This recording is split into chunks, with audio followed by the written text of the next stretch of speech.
Welcome back to Shall You Proceed. I have missed you all dearly. I know you have missed me. Once again, I'm your host, Erlene. And this show is all about society, relationships, health and wellness, culture, and also bringing you people who are doing phenomenal things during this time for the culture, for society, for everyone. And today is no different.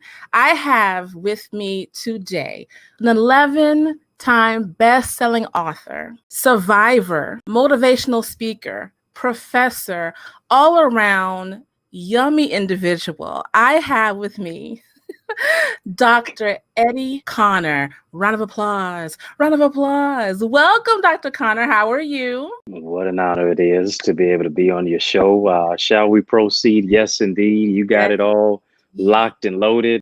Lease and listen, I'm on a lease tonight, so I love it. Honored to be able to share. Listen, I am so honored to have you here. You have no idea because besides all 11 books that you have out that range from wife and marriage and everything, and you have been on numerous publications, you have been on numerous TV and television, BET, CBS, Ebony, Fox. I mean, I saw you on Steve Harvey. We're going to talk about that.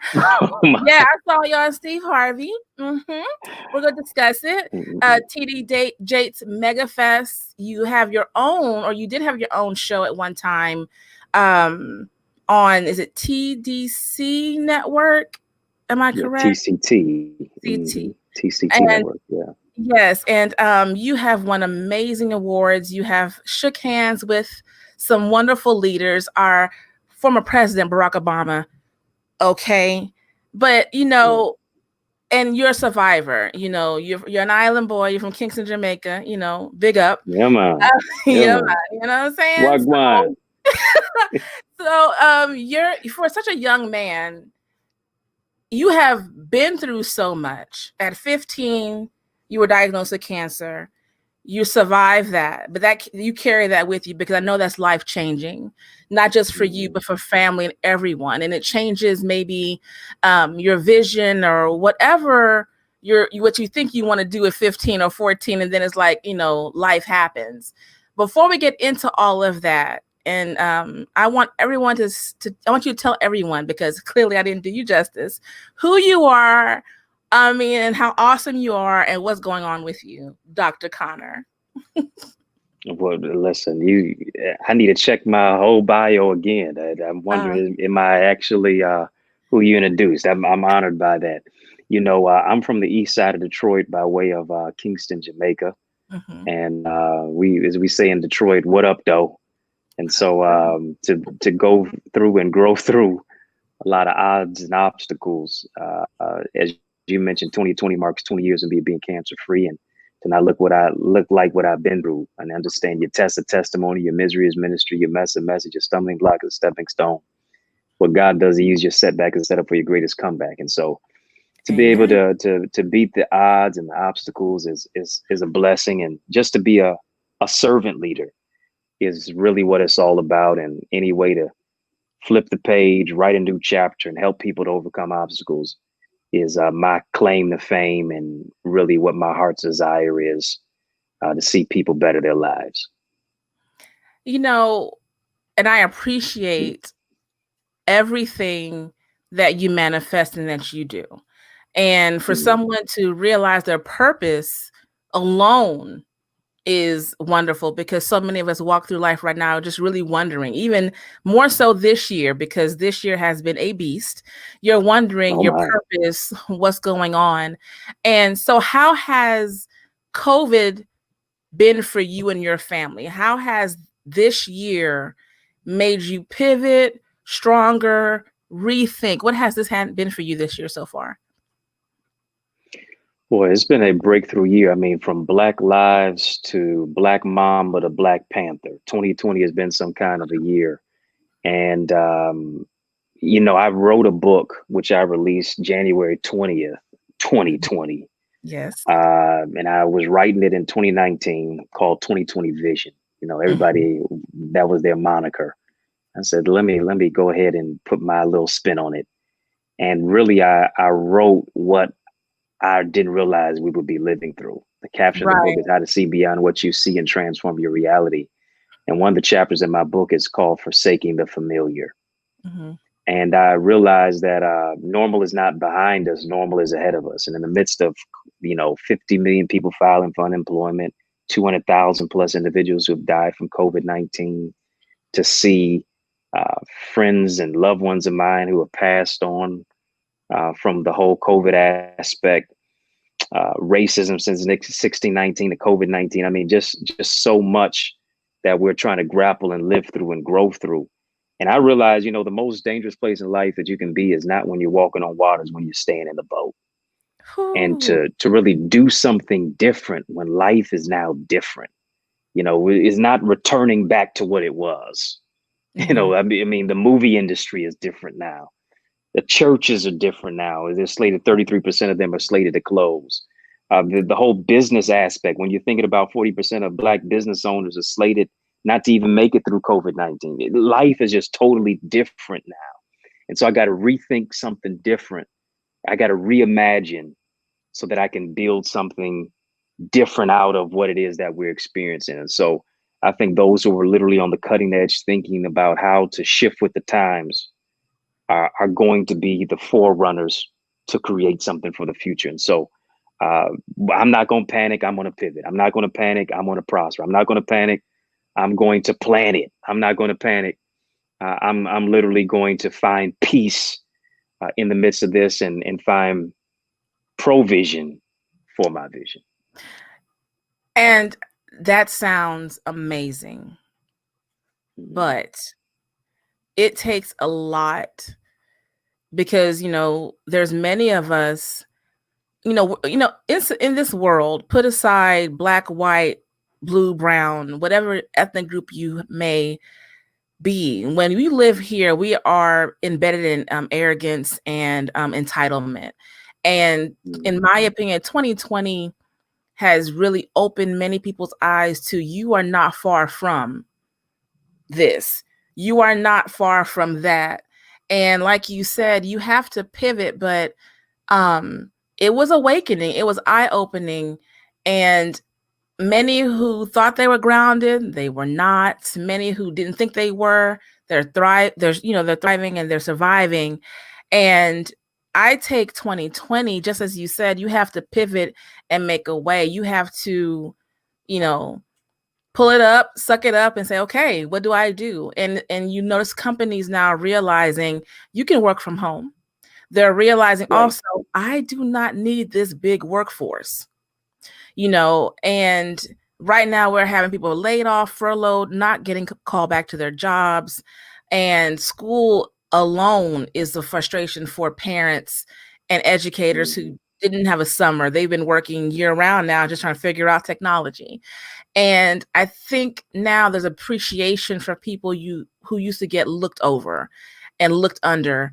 And right now we have to say to ourselves, I can't woe is me. I can't say it's only me. And I have to finish this out and hopefully come into 2021 stronger and better and wiser. And Right. also acknowledge what 2020 has forced me to see. For me, 2020 has been, because you and I have already known this and we live it because we're people of color, we're Black, what we've always Mhm. known and what we've always witnessed and what we've always felt. And what I appreciate for this year, it has made those who are able to turn the channel, hop in their car and drive away, they can't ignore. It's everywhere. And that brings me to your new book right now. I want to talk about your amazing book, um, America, I Can't Breathe, right? I can't Yeah. breathe. Yes. Yes, Yeah. let's talk about that. That is red, white, blue, Black Lives Matter, and what was the other tag? I'm sorry. Unmasking Race in America. Yep. Red, Unmasking. White, Blue, Black Lives and Unmasking Race in Yes. America. So let's talk about what brought you here, because you released a book at the beginning of January, beginning of this year, called the 2020. Now you have this. I read the book. What I love about your book, the way it's set up, it's easy to digest. It's not, you know how some books, when you read them about race or what is going on in the world, it's clinical. You feel like you're back in school. You're I mean, let's just call it what it is. You're trying real hard. You're trying real hard to finish it, and it's clinical and it's hard. I can't get through it. But what I love about your book, because I have it right here, what I love about your book I love it. is how easy it is to get into each section, each chapter. They have sections that break it down. How worried were you about writing this book? Because if you're not someone grounded in your faith in some way, the way you start your references with scripture, everyone may not be able to attach to that. So let's talk about why that formatting and what brought you to this book. Yeah, this is my 11th book, and I've never done 2 books in a year. I generally will only do one, especially with the last 5, 6 years that I've released pretty much every year. But in the wake of George Floyd, in the wake of Breonna Taylor and Ahmaud Arbery, I just could not literally sleep, and felt like, how in the world, for 400 plus years, have we been able to even breathe in these yet to be United States of America? And I coupled it with 2020, yes, the vision, but also 2020 marking 20 years of me being cancer free. And I remember, after experiencing chest pains and oftentimes vulnerability and masculinity cannot coexist in the same space, as a Black man in this nation, I was grappling with what I found out was stage 4 non-Hodgkin's lymphoma. And I remember gasping for air, saying, I can't breathe. And I thought it was just for the cancer aspect, but it was, in many cases, I was also a target in the eyes of America as a Black male growing up. Right. But then I faced racial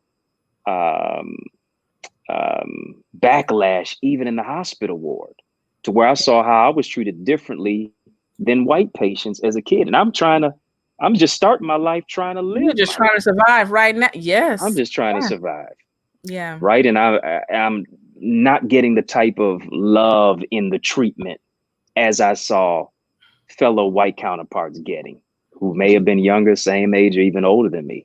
And then when you just think about it, George Floyd said 11 times, I can't breathe. Eric Garner said 11 times, I can't breathe. This became my 11th book to a certain degree. And to hear even racism is a public health crisis, as I was grappling with my own crisis.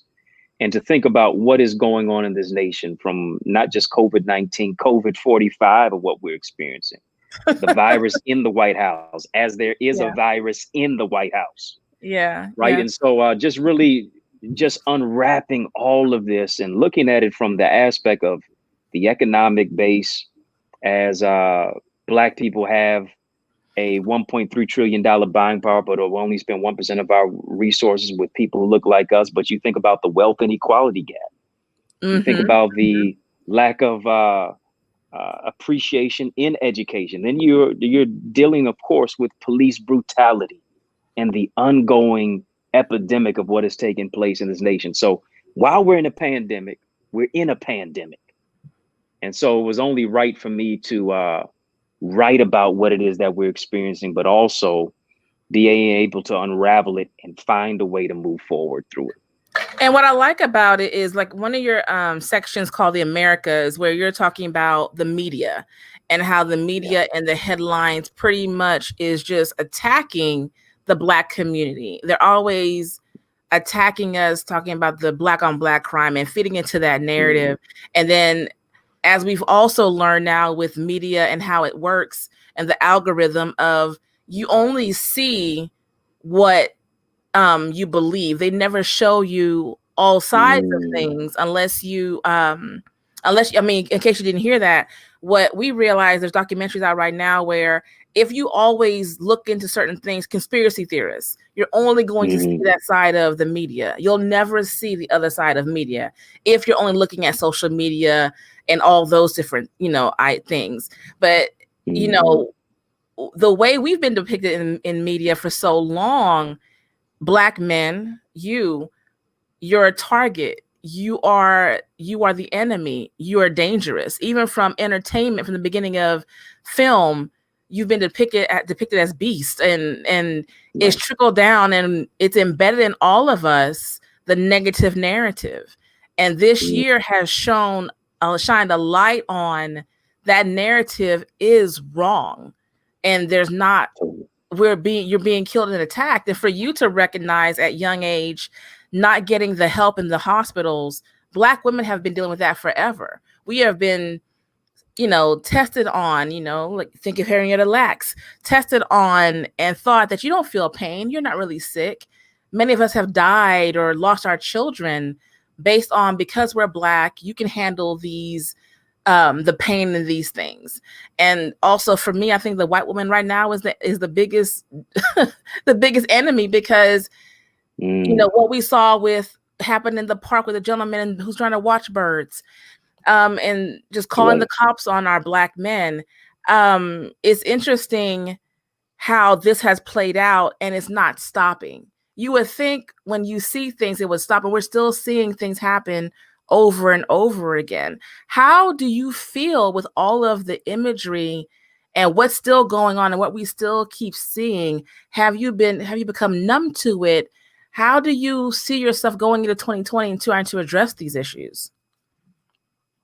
Great question. And I think continually seeing that Black skin is a sin Mm-hmm. in this nation, and where this nation is literally on life support because it refuses to deal with its original sin, which is the enslavement of Black bodies. And we see in many cases how the Black body is always profitable. Profitable. The Black body, if it bleeds, it leads in media. And generally at the end, and generally at that is always in many cases a Black body, if it is even excoriating the whole aspect or exacerbating the whole notion of Mm-hmm. Black on Black crime, but not white on white crime, and or even dealing with crime is always committed in proximity to where someone lives and in its community.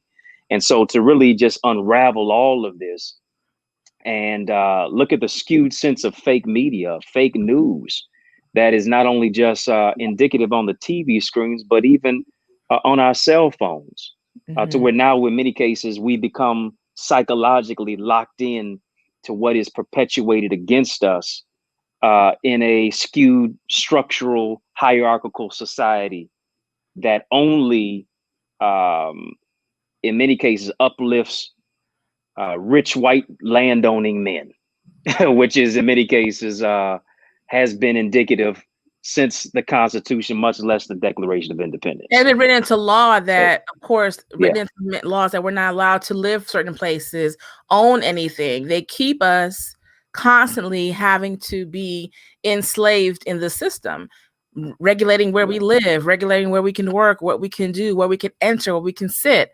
It continues, to the point you have the Green Book where it's telling you where to travel, where not to travel, where to worry about, what not to worry about. It was legal to kill us. Mm-hmm. And that's how the Absolutely. police started. You had the ones who went to go hunt the escaped slave, So Yeah, there's a slave part in catchers. your yes. There's a part in your book that you The Road to Reconstruction, where you say poor whites and poor Blacks must come together. Why do you feel so?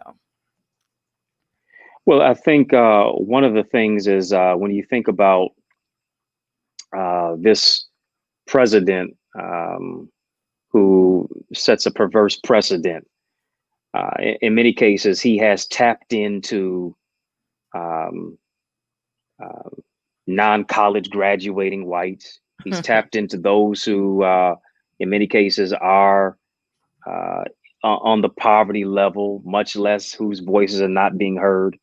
But in many cases, they are making more no, they're making no more type of upward mobility than we are as Black people. In many cases, it is what Dr. King mentioned, Jim Crow being a psychological bird, to where just because of your skin complexion, you seemingly get an edge up, but you really don't, because the main color is green. And if you don't have that, you can't get into certain doors anyway. And so the whole aspect of whiteness and white privilege is still shrouded in white fragility. Are you only strong because of the color of your skin, but now your money can't even hold you? Mm-hmm. Are you only strong because you live in a suburban neighborhood and now you're able to, in many cases, quote unquote, safeguard yourself and keep others out because of redlining and redistricting? And so I Right. think it really gets down to the whole aspect, that the power of white supremacy is shrouded in this type of white rage and is used really as a token of compensation for their poverty. You're not making any type of upward mobility economically. So what do I have to do now? My skin becomes seemingly a token that now I can begin to connect to a president who really is not for me at all, but seemingly is for me because he looks like me. And so I think the whole aspect of suppressing freedom is now being in a place of waging war with white supremacy. And this is what we're seeing, whether it's with tiki torches, or whether Mm-hmm. we're seeing that on a place where the law enforcement does not enforce the law in regard to Black bodies, where walls get more justice than a Mm-hmm. Black woman by the name of Breonna Taylor. This is what we're seeing in these divided states of America. And recently, I'm sure you heard where that one juror came through. The judge allowed that person to speak out on what really happened during that case, and not being able to truly, I guess, voice or speak how the way it came about was really not how it happened in the jury room. And Right, right. I'm now worried for that for that person coming forward. And I'm wondering now how many more cases happened one way in the jury room, but when they came Mm-hmm. out, the decision was not made based on what they thought. And I'm wondering now, I really wonder, when you have people who do not look like us, but like you say, the poor whites, the poor and the poor whites and blacks. I wonder if it's the issue of they don't want to listen. They're very defensive in their listening. We're trying to Mm-hmm. explain to them and show them historically what's wrong, but they just do not want to acknowledge. It's constant. That wasn't me. I didn't. I struggled. When it's clearly written in the very minimal history that people they teach what was going on in this country. And I'm not able to understand how they can support such nonsense. You know what I Right. mean? Such nonsense. And Mm-hmm. it has been embedded in us to survive. Get out, survive, don't come back. Don't look back. I sacrifice for you to have better. If you can pass, pass. If you can get away, and play the game to get at that table and keep playing the game. And as long as you have the green, we saw it with the Jeffersons, right? He thought once he came on up and had that money, That's he'd have true. some type of Right. privilege. And that didn't stop anybody, Archie, from still calling it the way he called him, and what we noticed was, as we progress, they added more on the rules. Mm-hmm. As we Mm-hmm. moved forward and broke barriers and Right. busted through ceilings, they made more changes and they made more rules to where it's like Tyler Perry said, I'm gonna build my own table. Forget it. I'm not trying to Absolutely. get you. I'm building my own table. And you're clearly building your own table. Clearly. Oh yeah. Oh yeah. Yeah. Because if you're not at the table, then you're on the menu. And so, building your own table, and then also building a longer table, not a taller fence, and then Mm-hmm. bringing chairs and telling people pull up, literally, I think is really the way to go. With it, that we got to really create our own, and even though we do create our own, we still face hurdles. You think about Black Wall Street, Yeah. 1921, the as we're coming up on the 100th centennial commemoration of that next year, where they Mm-hmm. had clothiers, where they had theaters, they had their own schools, they had their own laundromats, they had this, that, and the other, their own offices.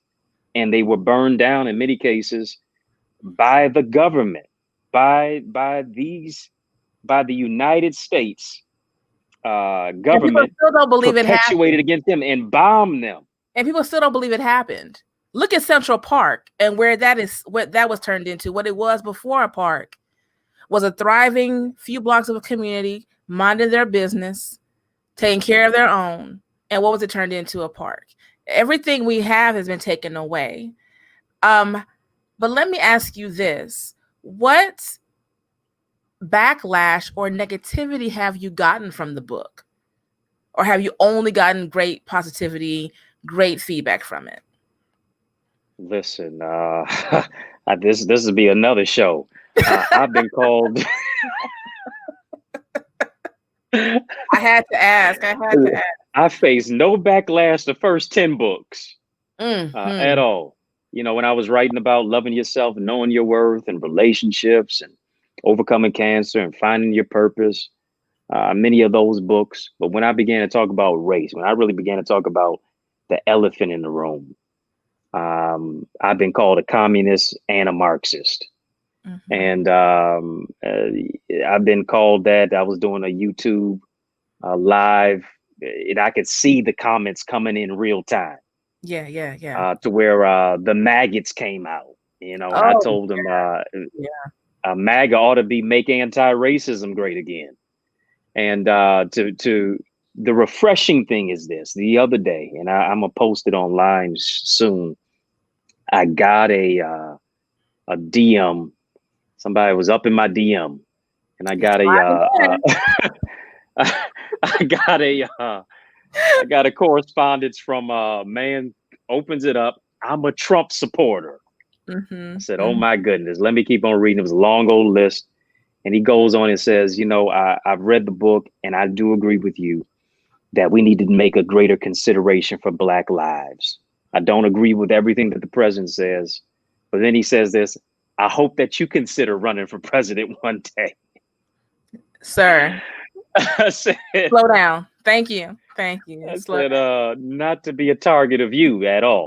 But I was really surprised that even though he's on the in many cases maybe the alt-right, his mind is altered a little bit to really opening up his eyes to really make consideration for who he considers to be the least of these and people who look like me. The other day that I feel you have Republicans and you have Trump supporters. It's true. I don't want to put them in the same bucket because, you know, there's many Republicans who do not agree with anything he has to say or do. And they are like, this is, you know, we thought wrong. You know what I mean? And it's hard to go against that. And I don't want anyone lumping me into one category or the other. So I try not to lump all of them because it's all about just common sense, safety, and just being a good person. And it's forget about political party. This is not a good person. And clearly when he tweets every day on them steroids from medication or whatever, it's and I don't even tweet. It's just like, it's way too much. It's way too much. So sure. You have had a little bit of backlash from the book, but also some major positivity. Is it doing what you want it to do? Or if it's not, how do you want to piggyback off of it and go further into 2021? You know, it is doing what I wanted to do. It is a clarion call to make people think. You don't have to think like me. But I wanted to push the envelope. And I think in this day and time and age that we just can't stay silent. I think silence is violence. Silence is betrayal. I think you have to cry loud and spare it not in whatever form that you do. If you write poetry, do it. If you a speaker, do that. If you are a radio host like yourself, if you have this platform to be able to create your own media, I think we've got to lend our space and place to begin to speak about, in many cases, things that are hard to talk about. As you mentioned, the hard truths. get into the unadulterated aspect of what things are in life. And so I think you're on the wrong side of history. You know, a lot of people say, well, you know, if I lived in the 60s, I wonder what I would do. Check the record now. Whatever you're doing now is what you would do then. And so to be relevant, to be radical, to be revolutionary, and do something different and pivot in a different way, even if you are specifically kind of cut and paste with the normal what you would write about or speak about or Mm-hmm. talk about. I wanted to totally go off the cliff with it and just let people know what has been brewing on the inside of me. I've always known in many cases and had dealings with racism, from being pulled over to a police officer who wanted not even my license, wanted to see the title of the car, Mm-hmm. who been called the N-word in school, to being mistreated by professors because I didn't get the certain grade that I should have been given based upon the color of my skin.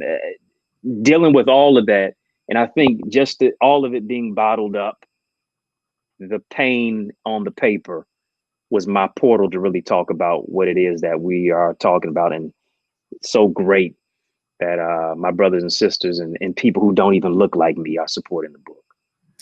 So let me ask you this.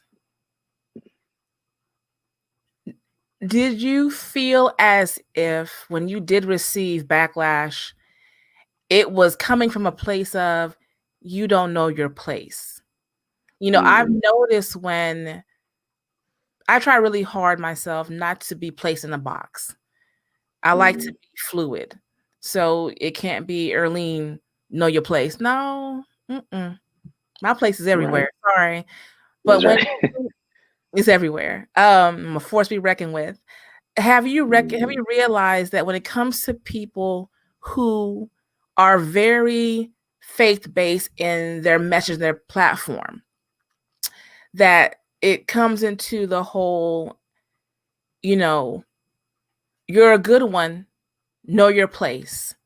So now you're stepped out of, like you said, the first 10 books was a clear kind of message. This is a far departure, but when you read it, it's still very weaved into who you are and your message. Every section you preface with a scripture, like you relate it right back to your teachings from your life. So I wonder if did you feel as if they were trying to tell you in a way, in a nice way, know your place, like LeBron, just dribble the ball, you shouldn't be doing all these things?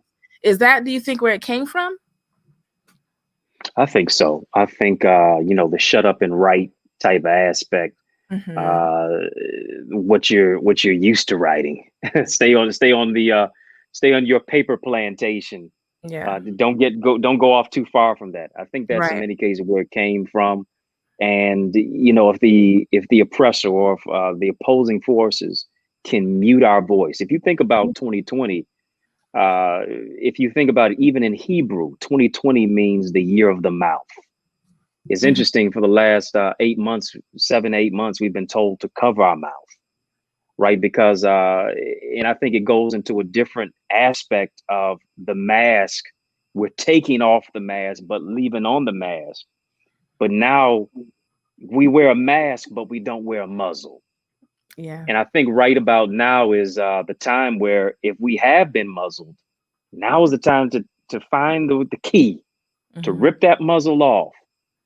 To begin to speak truth to power, because I don't think we can really play sides anymore. No, no. We're getting hit on all sides, and I think now we have to lift our voice and do something different. And yes, I'll weave it all into it. And I think scripture speaks to all of it, even though the Bible was used as a place to enslave Black people, and they had something called a slave Bible, Mm-hmm. which only had, I think, maybe as much as 30% of the original work that was in the Bible. And they only used the scriptures that said, servants, obey your masters, as a way to treat Black bodies as cargo. Yep. It was the African bishop who mentioned, and his name eludes me right now. He said, when the white missionaries, quote unquote, white missionaries, really slave masters came to Africa, he said, we had the land and they had the Bible. They told us to kneel and pray. And after we prayed, they had the land and we had the The Bible. Bible, yeah. So Yeah. to be able to use religion as a way to subjugate human beings, we've seen that throughout human civilization. And we are not ignorant, as scripture would say, of Satan's devices. Let me ask you, does it bother you, and answer if you want to, you don't, does it bother you how so many people, Black people, have, for whatever reason, but let's just to talk about the use of the Bible against Black people, pulled away from Christianity, pulled away from um, their faith because of it? And Mm. that's when I asked you about the book and how it's very intertwined with scripture. I mean, every section you're going to get a reference to scripture. Have you noticed people who've pulled away from that? How have they received your book? I think they have received it in a way that is, I try to give at least a healthy balance, not to be too uh, overly religious in the book, but I still wanted to bring it into the place because as a people, we are very religious people. Whether that be Christianity or whether that be some form of spirituality or for those involved in mysticism, whatever the case may be. And Mhm. so I think when you uh, bring that to the whole aspect, because Christian has always been Christianity, for lack of a better word, has been categorized oftentimes as a white man's religion. Yes. And scriptures, in many cases, subversively have been used to subjugate Black bodies. But even in the Old Testament in Egypt, the second book of the Bible is about the Exodus from Egypt. Yep. You think about the Ethiopian eunuch in chapter 8 of Acts, speaks about a man who was learned, a man of great authority, a man who was literate, but his influence led to Christianity flourishing throughout Ethiopia for at least 1800 years prior to slavery. So it's how the word was used to create a way to subjugate and shackle and lead to chattel slavery. And so um, the whole aspect of scriptures and Christianity did not just come into place because of slavery. It was already there Yeah. 1800 years prior Hmm. to that. And so to bring that to the whole aspect, but also to make it not only just historical, but also contemporary. I think that's in many cases where the dialogue came in, just to create a book that has historical references, that gives us a future forward, but to create conversation, I think has been the breakthrough about it. I interviewed someone a few months ago, and he wrote a book, and it to me it should be like in history classes. It's lined out so beautifully. And he was just saying how you have to flip it. You know, we're reading in the mindset of the enslaved. Now just flip Mm-hmm. that. That's all you have to do and flip it. Stop still looking at it as you're enslaved and read the Mm, Bible as it flows through you, not as the person who's being enslaved. You're not in so in unenslave your mind to read the text and realize the reward from it. absolutely. You, So you you have to. Dr. yeah, James you have Cone, to. one of the great, yeah, Dr. James Cone, who's the father of Black theology, mentions not reading the book as how Trump held it, backwards from the top down, but I Uh-huh, think you got to uh-huh. read it from the bottom up. Yeah. You know, God always sides with those who are the least, the lost, the last, the left out, the overlooked, the underserved, and the underrepresented.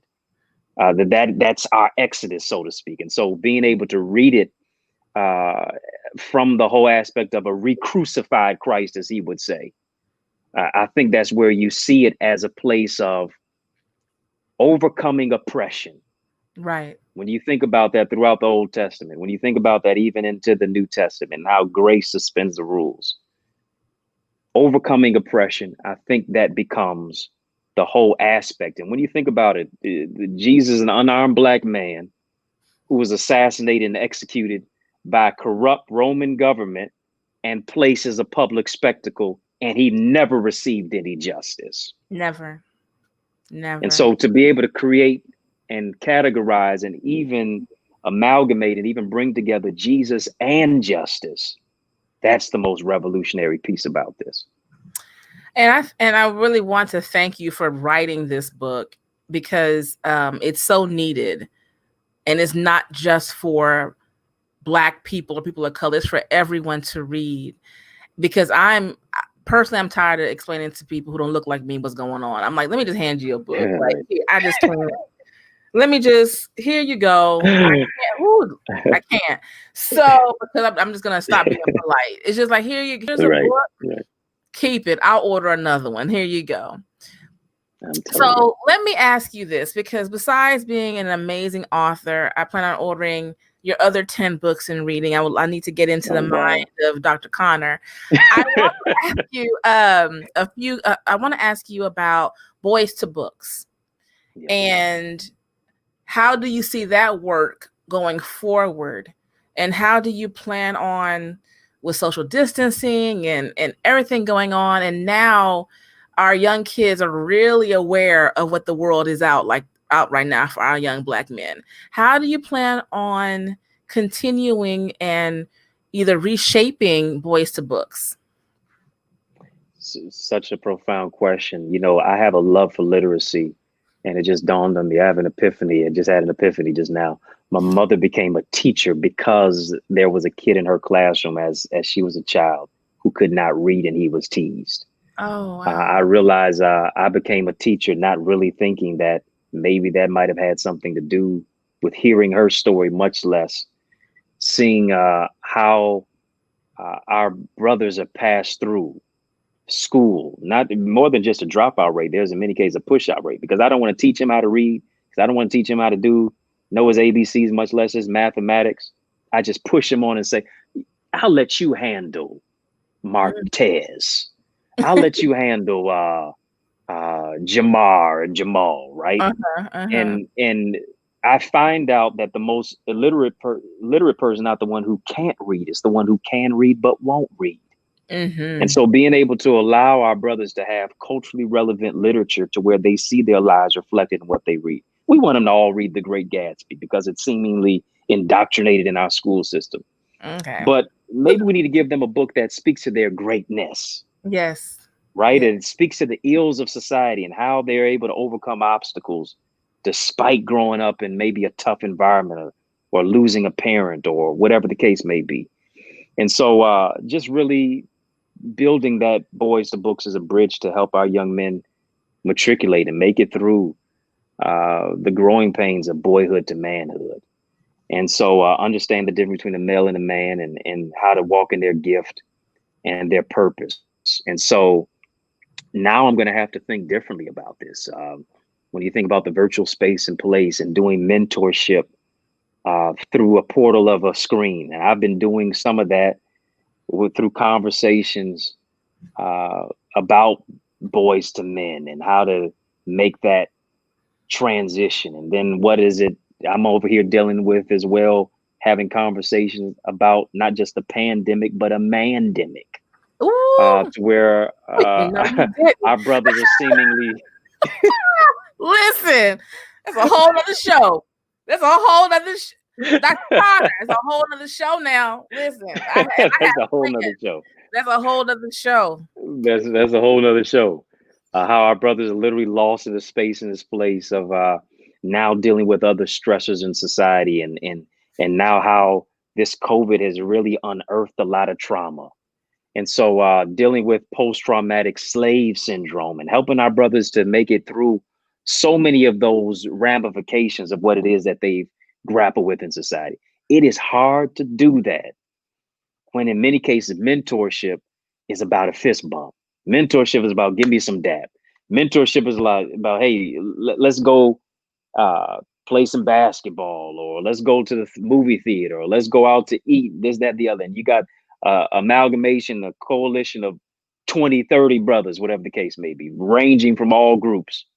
Mm-hmm. Now you've got to try to synchronize that in different space and a place. And so now I'm trying to unravel that and unwrap it and see what is the way forward with that. And so I got to let my wheels of creativity turn and connect with some other people who might have found a silver lining at this. So it's much needed, it's necessary, because how can I be what I don't see? How can I become a man if I don't see one, much less interact with one? How do I play a role if I wasn't given a script?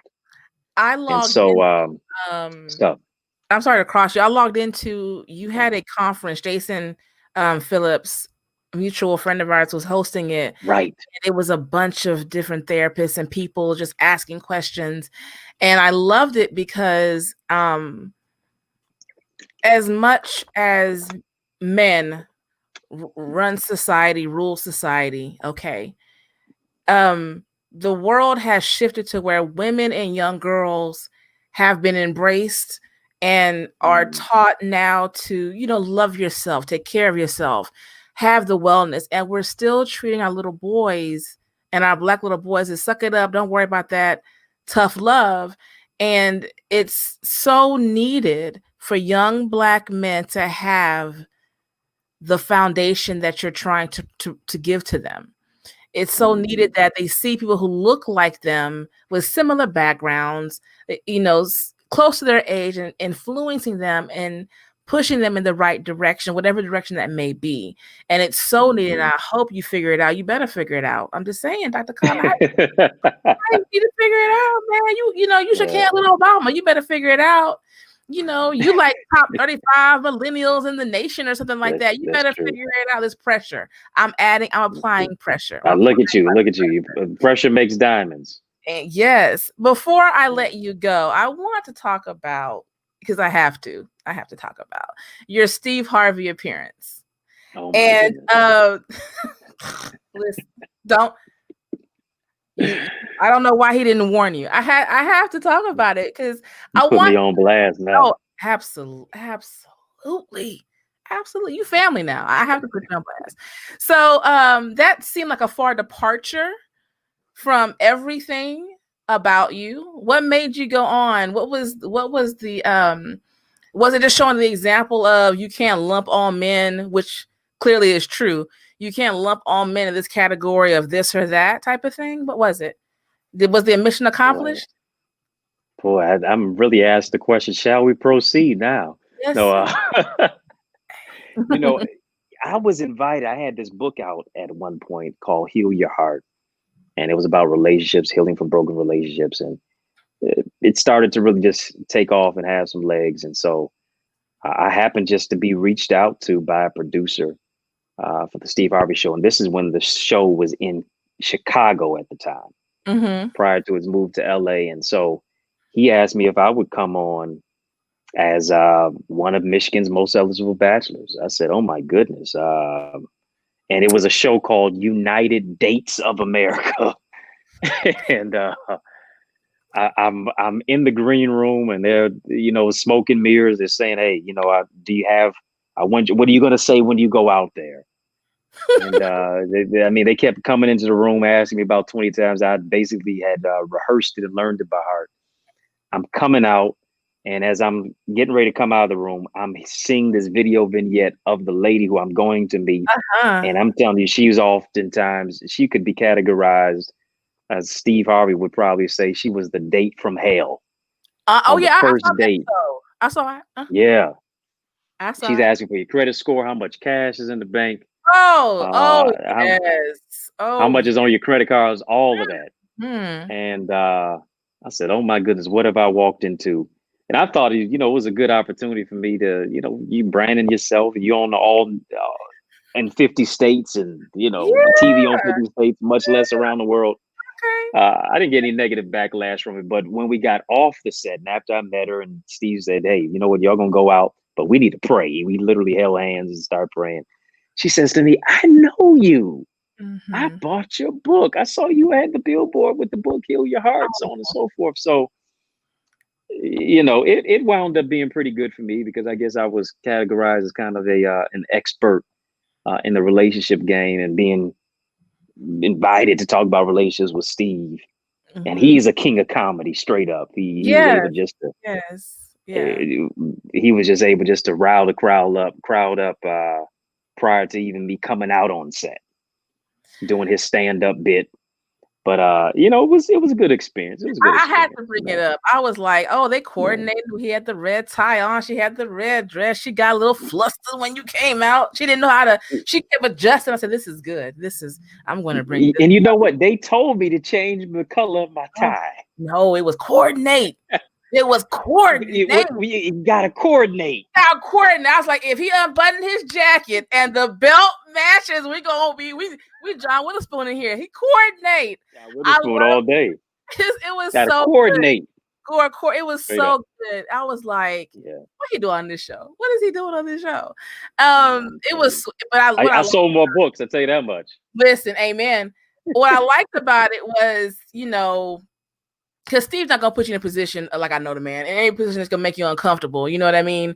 And of course, it's a win for you. It's a win for you, and you have to expose because there's so many women out there like that. I'm a woman. I'm Yeah. telling you, I hear it. And there's so many men who don't deserve that. No one deserves that. Mhm. And it's all about blocking your blessing, right? And showing you as a woman, don't do this. Don't, Mhm. that's not the hotness. That's not the way to do things. And you know how the face just breaks when you realize you're talking to a person who's just highly educated and all decorated, and it's like, oh, I can't, because you don't want me asking you those questions, because I've been like, so what's your credit score? You know what I mean? So Right, I right, right, right, thought it right. was hilarious when I was, because I remember watching that show when it came out years ago. I remember that, and I was like, the same person. When I saw the clip again, I said, oh, I will bring this up. It shall happen. I do not care. So I want to say thank you for indulging me in that. No, Thank absolutely. you on and sharing your experiences, sharing your book, sharing your wisdom, and your 10 books prior, purposefully prepared to preserve collections of reflections. Econ, the icon, which I think is I love that title. The pop culture to Barack Obama, unwrap the gift in you. The book that got you on, Steve Harvey, Heal Your Heart. Yes, yes, Heal yes. that heart. My brother's keeper, Dear Queen. Okay, Dear Queen. That's right. Woman, Wife, and 2020 Vision. And now the most recent must read that I don't care what you look like and who you are. I Can't Breathe. Red, White, Blue, Black Lives, and Unmasking Race in America. Dr. Eddie Connor, young man, thank you. Well, thank you, young man. Appreciate you. Appreciate you. Thank you, young. You know, Like, black don't crack, brown won't let you down, beige oh, don't age, what? tan got a plan, Hey, even come lighter on. do you right. Come on. But I want to say thank Uh, you so much for Appreciate you. coming on my platform, sharing who you are, sharing your knowledge. I hope to have you on again. I'll go through all the right channels. I hope to have you on again to share whatever you're doing in the future. Please, please, please keep doing it, because we need it. Our young men need it. Our society needs it. And I think going into 2020, you're going to be doing some amazing things and shaking them up and making them really want to know, oh, you really don't know your place, huh? Like, no, I do. My place is everywhere. That's right. That's right. Any last words? All of it. All of it. All of this. Anything All else of you it. want to add, Dr. Connor? Listen, I want to just thank you again for the space and place to be able to share on your incredible platform. Thank you. Elise, you gave us the most. I mean, you are really doing incredible work, and you're the voice of choice. And so we honor you as a queen, quintessentially unique, empowering everyone naturally. And so you're using your voice to really speak truth to power in this hour, and we're grateful for it. I would love for your listeners and your viewers to be able to check me out: Facebook, Instagram, Twitter. at Eddie Connor Jr. Please put some respect on my name, EDDIECONNORJR. You can also get this incredible book, AmerICan't Brief. So glad that you vouched for it and gave your recommendation, but also your stamp of approval. It's available on Amazon, Barnes and Noble, iTunes, Audible. It is not only a hard copy, an ebook, but even as well an audiobook. So it'll be a great addition to your library. So thank you again for the opportunity.